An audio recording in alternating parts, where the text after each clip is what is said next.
نحمده ونصلي على رسوله الكريم اما بعد فاعوذ بالله السميع العليم من الشيطان الرجيم بسم الله الرحمن الرحیم۔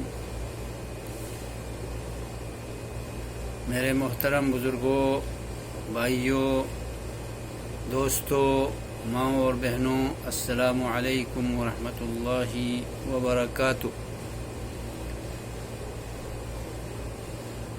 گزشتہ کئی روز سے سورۃ الفاتحہ کے مختلف ناموں پر تفصیلات آپ کے گوش گزار کر رہا تھا۔ آج کی بیٹھک میں سورہ فاتحہ کے ناموں میں سے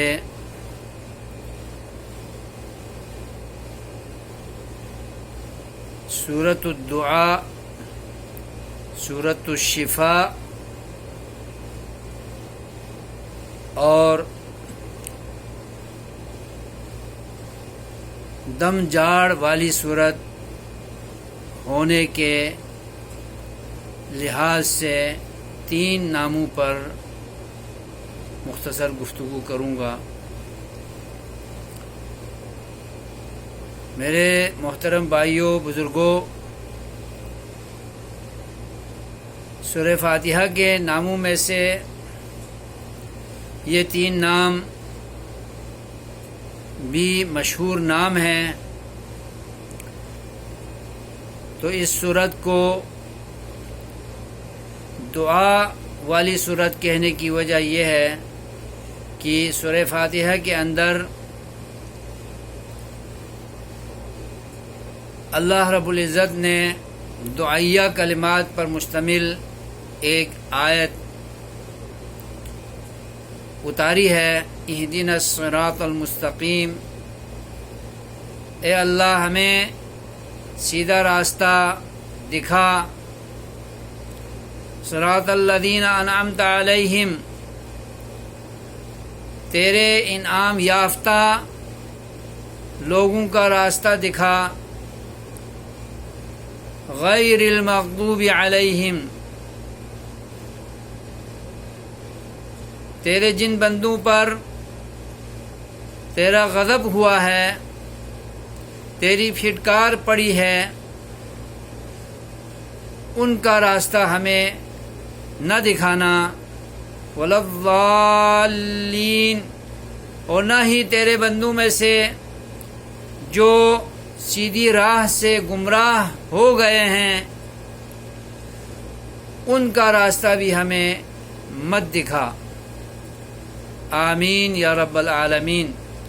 تو ان دعائیہ کلمات کی وجہ سے اس سورۃ الفاتحہ کو سورۃ الدعاء بھی کہا گیا ہے۔ اور سورۃ الشفاء کس لیے کہتے ہیں؟ سورۃ الشفاء اس لیے ہے کہ اس سورۃ کریمہ کو پڑھ کر اللہ تبارک و تعالیٰ کے حضور دعا کی جائے، حاجات مانگی جائیں، اپنی ضروریات، تمنائیں، آرزوئیں انسان مانگے دل کے خلوص سے، جذبے سے، تہ دل سے، صدق دل سے، تو اللہ تبارک و تعالی بندے کی مانگی ہوئی دعا کو کبھی رد نہیں کرتا، قبولیت سے نوازتا ہے۔ اس لیے اس کو دعا والی صورت کہتے ہیں۔ اور بیماریوں سے شفا مانگے، تنگیوں سے بچاؤ مانگے، آزمائش سے نکلنے کا راستہ مانگے، مشکلات سے نجات مانگے، غم، دکھ، درد اور آزمائش سے نکلنے کے لیے پناہ مانگے، تو اللہ تبارک و تعالی بیماریوں سے اور تکالیف سے شفا بھی اس صورت کو پڑھ کر کی جانے والی دعا کے ذریعے عطا فرماتا ہے. اور قرآن تو ویسے ہی پورا کا پورا شفا ہے. وَنُنَزِّلُ مِنَ الْقُرْآنِ مَا هُوَ شِفَاءٌ وَرَحْمَةٌ لِلْمُؤْمِنِينَ. اللہ فرماتا ہے کہ ہم قرآن کی آیات میں سے وہ آیتیں بھی اتارتے ہیں جو مادی شفا کا ذریعہ بھی بنتی ہیں اور روحانی شفا کا ذریعہ بھی بنتی ہیں. تو قرآن پورا کا پورا شفا ہے. بالخصوص سورہ فاتحہ پڑھ کر کی جانے والی دعا کے ذریعے بیماریوں سے شفا اللہ تبارک و تعالی عطا فرماتا ہے. اور دم والی جاڑ والی صورت بھی اس کا نام ہے. تو اس کو دم جاڑ والی کیوں کہتے ہیں؟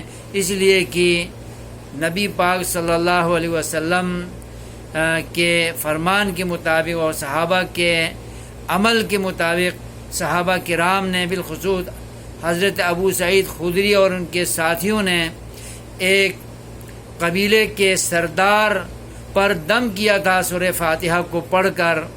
جس کو سانپ نے ڈسا تھا یا بچھو نے ڈسا تھا، کوئی زہریلی چیز نے ڈسا تھا، تو صحابی نے اس سردار پر دم کیا اس سورہ فاتحہ کو پڑھ کر، اللہ تعالیٰ پر توکل کرتے ہوئے، اللہ سے شفا مانگتے ہوئے دل کے یقین کے ساتھ.